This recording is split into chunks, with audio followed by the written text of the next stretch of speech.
All right, good morning, everybody. I want to try to be a little bit of a help to you. Psalm 23 says, "The Lord is my shepherd; I shall not want. He maketh me to lie down in green pastures. He leadeth me beside the still waters. He restoreth my soul. He leadeth me in the path of righteousness for his name's sake. Yea, though I walk through the valley of the shadow of death, I will fear no evil, for thou art with me. Thy rod and thy staff, they comfort me. Thou preparest a table before me in the presence of mine enemies. Thou anointest my head with oil. My cup runneth over. Surely goodness and mercy shall follow me all the days of my life, and I will dwell in the house of the Lord forever." You know, this passage lets us know that if we are God's, He's in control. He's guiding us. He will direct us. He will direct our path. But there's sometimes along that path, God will make us lie down. And that may mean, in this situation, it may mean that we're at home a lot more than we have been. It may mean that we are quarantined and we have to lie down. We just don't do as much. We don't as active. Now, I want you to understand, if that's the case, we don't let our time alone with God slide. We don't let our relationship. The truth is, God allows us to lie down and stop all the other business that's going on so we can be closer to Him, so we can have a better relationship with Him.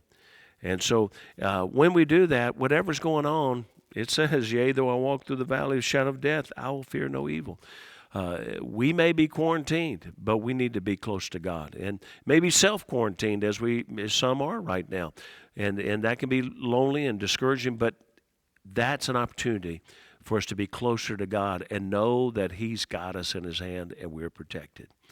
Now, what I want to do this morning, I don't want to take as long as I did yesterday, but the things are changing. They're so fluid and they're so changing. Last night as I was driving home, and it was about 9:15, and it just like Kirby Parkway was almost a ghost town. 4.5 miles it took me to get home, and I probably didn't pass 35 cars in 4.5 miles. It just seemed strange for our area. And I started realizing that things are shutting down. People are closing businesses. People are just not as out and about. People are staying home a lot more. And that means that you can be out for two reasons, for good or for evil. And so I just decided I'm going to try to do everything I can to keep our people off the roads at night. So what I'm doing is this Sunday, and it's just this Sunday because I don't know what's going to happen next week. Truth is, I may have to change this before Sunday comes. But we're going to have two services. In those two services, we're still going to break up in groups of 10. But the first service starts at 9:30. 9:30 Sunday morning, we will have a service. And and what I'm asking is that everybody whose name starts with A, last name starts with A, through everyone whose last name starts with K, through the Kinseys, then I want you, is for Brother Allen through the Kinseys, and I want you to come into the 9:30 service. Now, I understand if you're is not able, but I'm asking that you do that if at all possible. Now, along with that group, I'm asking for our senior saints to come in. We'll have everything sanitized in their room or the rooms that they need to use. We're asking them to come in. Now, I'm going to just say this. There are some of our folks that are seniors. I happen to be one of the seniors. I won't be in that room. If you choose to go some other area, come to one of our other groups, that's up to you. We're just making it a place where it's just for our elderly to be safe so that they just come in contact with each other and fellowship with each other. And even there, we're going to be distancing. They call it social distancing. We're going to keep a separation between chairs and things like that. But I'm asking A through K, everyone, and then our senior saints to meet at 9:30.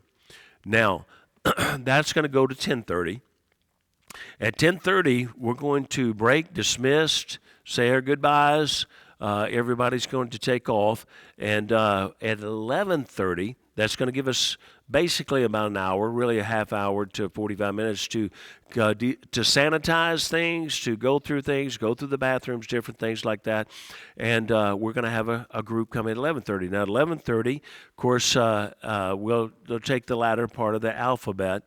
If your name starts with L through Z, of course, that'll take us through the yarns, really. Those will come at 11:30, and they will be here until 12:30. Now, what that's going to do is going to allow us to have even smaller situation. And one of the things that was brought to my attention is that even though you've got them broken up into groups of 10 in different rooms, what happens is that you have many people using the same bathroom facilities. Well, we're going to have hopefully 2 groups in our educational building, 2 groups in our main church service. Each of those sessions, each at 9:30 and at 11:30, and we'll have. So that'll mean that effectively you'll have probably 10 ladies for each bathroom, 10 men for each bathroom in each building, and so that kind of keeps us at a real limited kind of situation. And so I think that's going to protect us. It'll allow us to meet. It'll protect us. I understand we'll have a few more than that, hopefully. Normally, we'll have about 100 adults here. That's normal. This is not normal, so we don't really know what to expect. If you're not going to be able to come, it'll help me to know that. So if you could let the church know or let me know, text me, call me, do whatever you have to. Let us know. That'll help me understand kind of what we need to set up for. But also, if it's at all possible, I know it's pretty limited out there, but if you could bring your own sanitizing wipes and hand sanitizer with you, and when you touch a door, you go to a bathroom, you go into before you do or after you do, wipe it down. That'll help us. Now, we're going to clean everything before you get here. We're going to clean everything after you leave the first service. Then the second service come in. But if you could do those things, it really would help me. And now, that being said, I'll be preaching 2 different services.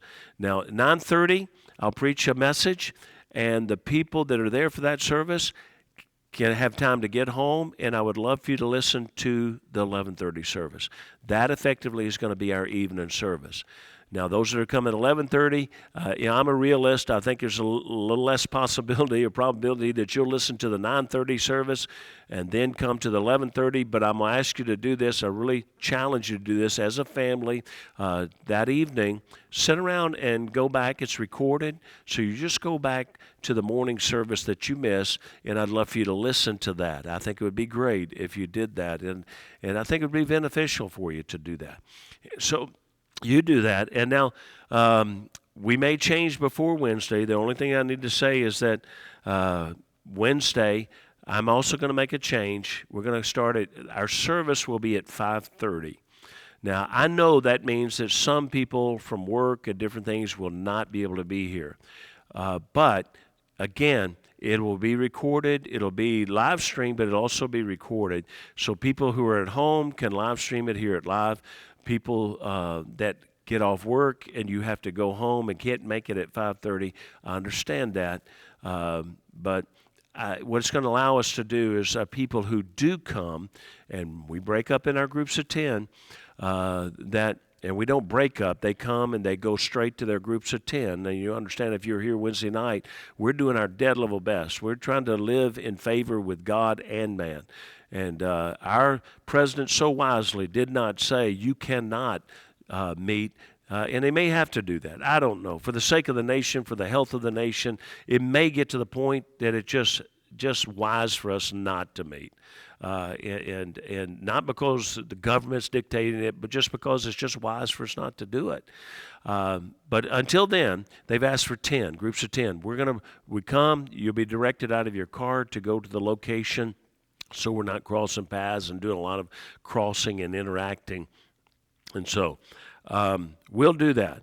And so if you're sick, not feeling well at all, don't come.